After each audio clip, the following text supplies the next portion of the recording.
My name's Sarah Ashby Bassett and I'm the Artistic Director of Revamp Boutique. It was more of a passion for interiors and then I felt that somehow there was another way of buying new. Upcycling is taking a piece of furniture that may be a little bit tired and elevating it to the modern day so everybody would want to have it in their space rather than have it sent to a landfill. Far too many products today are actually only have one single purpose and use.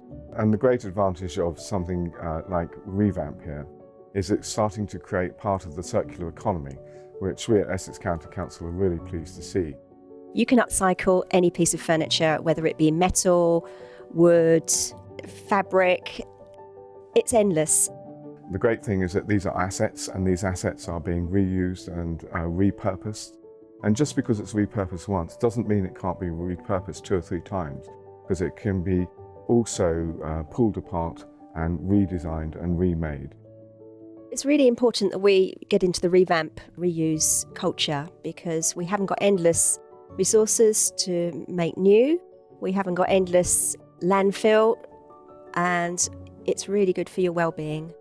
I think it's really important that Essex businesses look at this because it will make them more efficient, it will save them time, it will save them to landfill, and of course it's all part of the circular economy, so this is all going to add to this over time.